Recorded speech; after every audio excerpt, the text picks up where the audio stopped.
Good morning, students. How are you? Hope all of you are fine. God bless you all. Let us start our new chapter. Chapter 13, Understanding Shapes, Line and Angles, page 157. Our first definition is point. A point is a small dot marked by a sharp pencil on a piece of paper showing the position. Here is the example.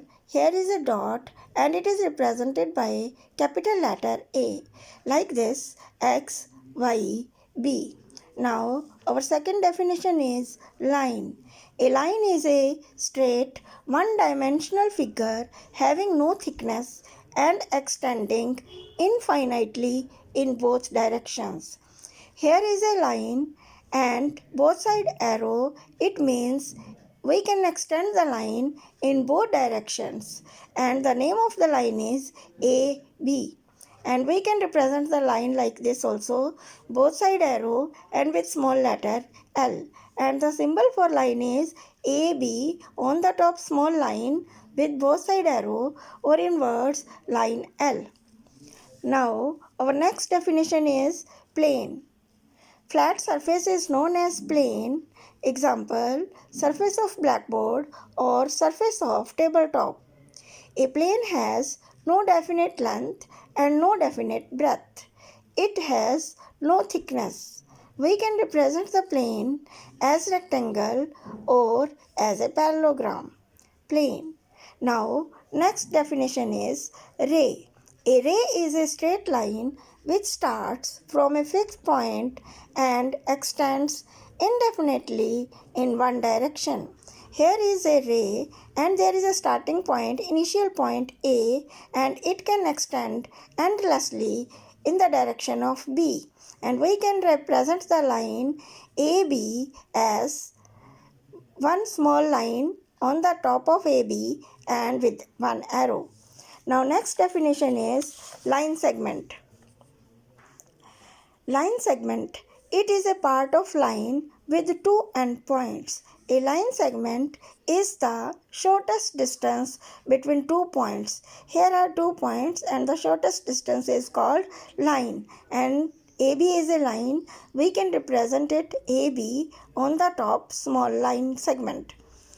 And only one line can be drawn from two given points. If there are 2 points given, only one line we can draw. Now I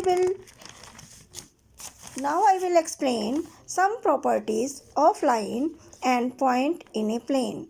First property is an unlimited number of lines can be drawn passing through a given point. If there is one point given, unlimited lines can pass through this point. Such lines are called concurrent line. Here is a point P and 3 lines are passing L, M, N. These are called concurrent lines. Unlimited number of lines can pass. Minimum 3 lines can pass from this are called concurrent lines. And here there is no concurrent lines because any point you can take. Here I am taking point A, only M and N, 2 lines are passing. These are less than 3, so no concurrent lines.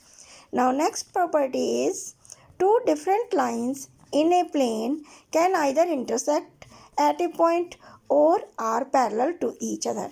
If there are 2 lines in a plane, they can either intersect or are parallel. Parallel lines means they are at the same distance. If they are same distance, they are parallel. If they are not at the same distance, they will intersect at any point. Now next property is collinear points. 3 or more than 3 points in a plane are called collinear points if and only if they all lie on the same line. Here is 3 points A, B, C. All are on the line L. So these are the collinear points. And here are 3 points A, B, C. All are not on the same line. Name of the line you can give M. So these are non-collinear point. If three or more than 3 points are on the same line, they are called collinear point, otherwise non-collinear points. Students, now homework is you have to learn all these definitions and revise it properly. Tomorrow we will start exercise. Thank you.